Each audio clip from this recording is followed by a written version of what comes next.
नमस्कार दोस्तों, सेवानी सेवा सौरी, जय बद्री विशाल, जय बाबा केदारनाथ, जय गंगा मैया, जय यमुना मैया, जय सरस्वती मैया, जय हरि और हर की भूमि देवभूमि उत्तराखंड, पंच बद्री पंच केदार की जय, पंच गंगा की जय, पंच पांडव की जय, पंच प्रयाग की जय, आदि गुरु शंकराचार्य भगवान की जय, भगवान वेद व्यास की जय। तो दोस्तों, आज 29 जुलाई 2026 सभी भक्तजनों को गुरु पूर्णिमा की हार्दिक शुभकामनाएं। तो जीवन में गुरु का अर्थ होता है गु माने अंधकार, रू माने प्रकाश।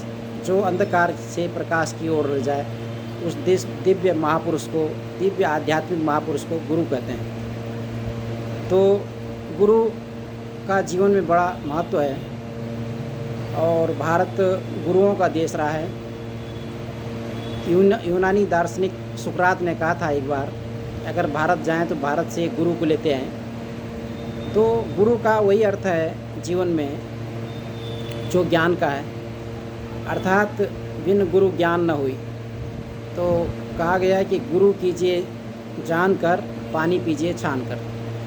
तो जिसको भी आपको गुरु बनाना हो उसको सोच समझकर और जब अंतिम निर्णय ले लें तो फिर पूर्ण श्रद्धा के साथ, जिस तरह से आप परमात्मा के बारे में फिर कोई लेकिन किंतु परंतु नहीं होता, उसी तरह से गुरु के आचरण पर सवाल नहीं उठा सकते। गुरु की आज्ञा ही आपको सिरोधार्य करनी होगी और गुरु के प्रति कभी भी नेगेटिव थॉट्स नहीं हो, और गुरु की आज्ञा का जितना पालन हो उतना ही मुक्ति का मार्ग खुलता है।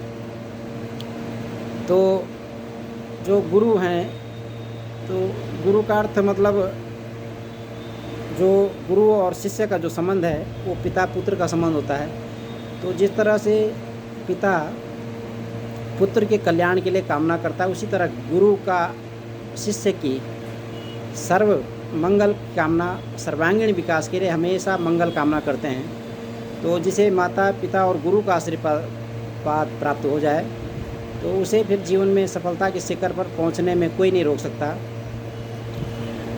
तो ये जो गुरु परंपरा है हमारी, तो कबीरदास ने कहा कि गुरु गोविंद दो खड़े, काके लागों पाए, बलियारे गुरु आपने गोविंद देव बताया। तो गुरु का अर्थ भगवान से भी ऊंचा बताया गया है कि और भगवान तक पहुंचने का मार्ग गुरु के द्वारा ही प्रशस्त होता है, गुरु के द्वारा ही बताया जाता है।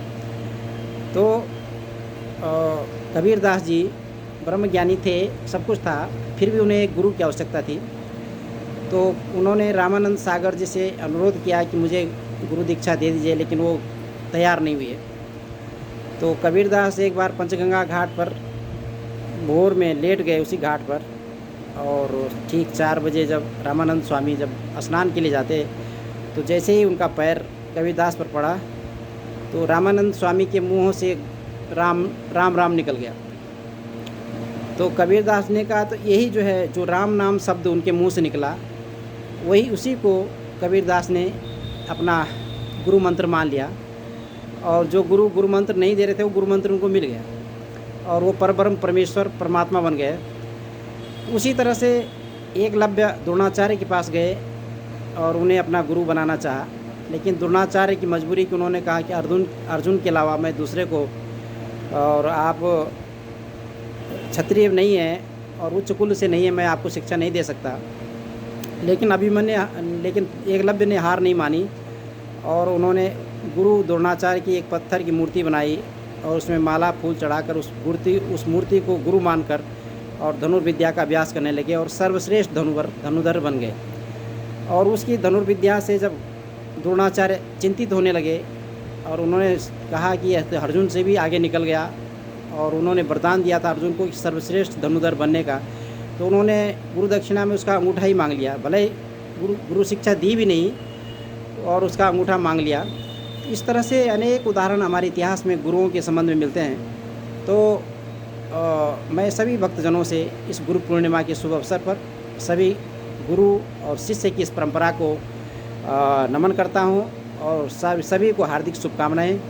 मेरे मित्र दोस्त देश विदेश भारतवर्ष या जहां भी हों, उन्हें इस गुरु पूर्णिमा की शुभकामनाएं। और जो भी हो अपने गुरु के प्रति श्रद्धा रखें और कभी भी गुरु के आचरण पर सवाल नहीं उठाना।